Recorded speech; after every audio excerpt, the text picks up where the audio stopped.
Mengejutkan, kondisi Israel terkini seperti neraka. Azab Allah untuk negara zalim jadi begini.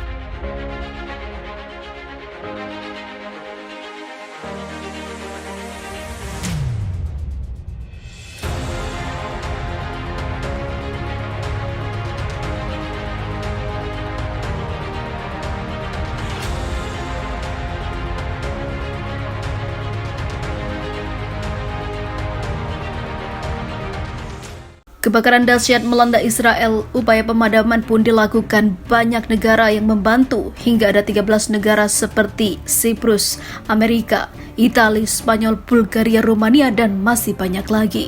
Sama sekali tidak ada perubahan signifikan. Bahkan kobaran api makin meluas. Beberapa banyak wilayah pun menjadi korbannya. Sampai beberapa hari kemudian telah meratakan ribuan rumah pemukim warga Yahudi serta gedung-gedung menjulang tinggi. Lautan api mulai doyan pada rumah, gedung kantor pemerintah, pepohonan, taman sekitar rumah pemukiman. Kuatnya badai angin dan juga minimnya curah hujan membuat si jago merah bagai laksana yang memancarkan amukannya di negara Yahudi tersebut. Ketika Allah berkehendak menghanguskan Israel, maka tidak ada yang bisa menghentikannya. Imam besar Masjidil Haram, Syekh Dr. Abdurrahman As-Sudais menuliskan, Allahu Akbar, Allahu Akbar, Allahu Akbar. Israel lautan api. Tel Aviv meminta bantuan ke sana kemari.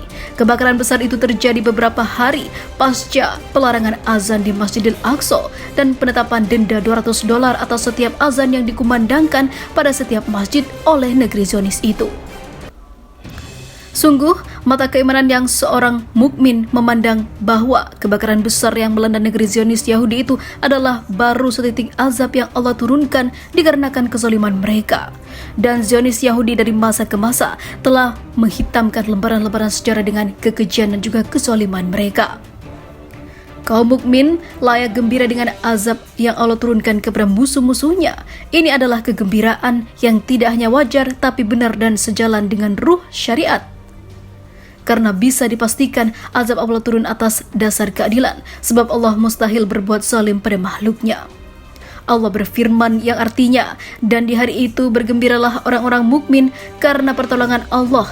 Dia menolong siapa yang dikehendakinya, dan dialah maha perkasa lagi penyayang. Nestapa yang kini menimpa negeri Zionis Yahudi ini adalah pelajaran bagi semua bahwa Allah pasti akan membalas mereka yang menentang dan menghinakan agama. Allah pasti akan membalas mereka yang telah berbuat zalim dan aniaya terhadap orang-orang beriman. Dan siapakah yang lebih zalim daripada orang yang telah diperingatkan dengan ayat-ayat Tuhannya, kemudian ia berpaling daripadanya?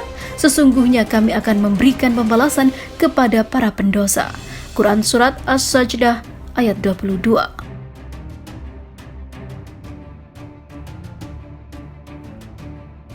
Jangan anggap remeh serangan balasan dari Hamas. Akibat serangan balon pembakar dari Gaza, Israel kebakaran besar-besaran. Serangan balon pembakar yang diluncurkan dari Gaza pada Jumat menyebabkan kebakaran di Israel Selatan. Hal tersebut disampaikan petugas pemadam kebakaran setempat sehari setelah Israel membalasnya dengan serangan udara di Gaza. Satu tim memadamkan api di wilayah Eskol, dekat perbatasan dengan jalur Gaza, bunyi keterangan dari Dinas Pemadam Kebakaran yang dikutip AFP.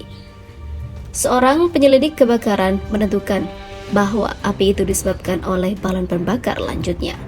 Pada Kamis, 4 kebakaran kecil yang disebabkan oleh balon pembakar dari Gaza padam di wilayah Eskol.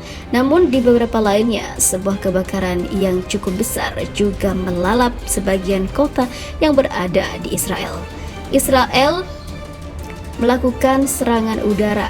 Diakibatkan dari hal itu, balon pembakar pun dikirim oleh para pejuang Hamas dari Gaza. Sebelumnya, seperti kita tahu, pada tahun lalu, pertempuran 11 hari antara Israel dan Hamas serta kelompok bersenjata Palestina lainnya yang berbasis di daerah kantong itu berakhir pada 21 Mei 2021. Namun, hal ini masih terus terjadi. Maksudnya adalah pertengkaran, pertempuran, bahkan eskalasi masih terus meningkat meskipun katanya sudah ada deklarasi gencatan senjata. Belum diketahui kelompok bersenjata ataupun bersenjata mana di Gaza yang melakukan serangan lanjutan. Sementara itu di Israel ada belasan orang tewas termasuk seorang tentara oleh proyektil yang ditembakkan dari Gaza, kata polisi dan tentara Zionis. Israel mengalami kebakaran hebat sejak 3 hari berturut-turut. Kebakaran hebat terjadi di 3 kawasan sekaligus dan memaksa puluhan ribu warga Zionis mengosongkan utara Israel. Kobaran api membesar dan melalap wilayah tengah dan utara memasuki hari yang terus berlanjut hingga 3 hari ini. Api mulanya menyebar dari Zikron Yaakov dekat dengan hutan Carmel di wilayah utara Israel.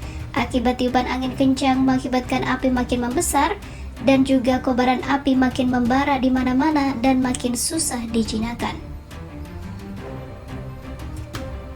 Kebakaran juga meliputi wilayah perbukitan Yerusalem dekat dengan Zikron Yaakov, menyebabkan banyak rumah dilaporkan ludes oleh lahapan api. Api juga melalap hutan di sekitarnya. Beberapa sekolah di Modin harus ditutup. Selain itu, jalan di Kil Hanores, Dotan Valley, dan Yair Pelek telah ditutup juga. Menurut media Israel, Haaretz, pihak berkuasa meyakini kebakaran itu berawal dari perbuatan sabotase. Pemerintah Israel mengalami kepanikan luar biasa. Perdana Menterinya memaksa meminta bantuan negara tetangga untuk ikut memadamkan kobaran api.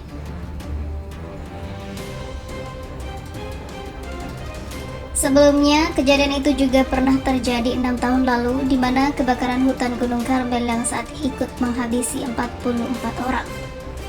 Yang menarik, kebakaran terjadi setelah 4 hari negara penjajah itu menerapkan larangan pengeras suara dan melarang azan berkumandang. Zionis Israel mengeluarkan aturan yang melarang masjid memandangkan azan melalui pengeras suara. Menurut Perdana Menteri Israel, aturan itu untuk melindungi warga Israel dari gangguan kebisingan. Dan kini kebakaran pun terjadi. Apakah ada hubungannya atau apakah ini relevan?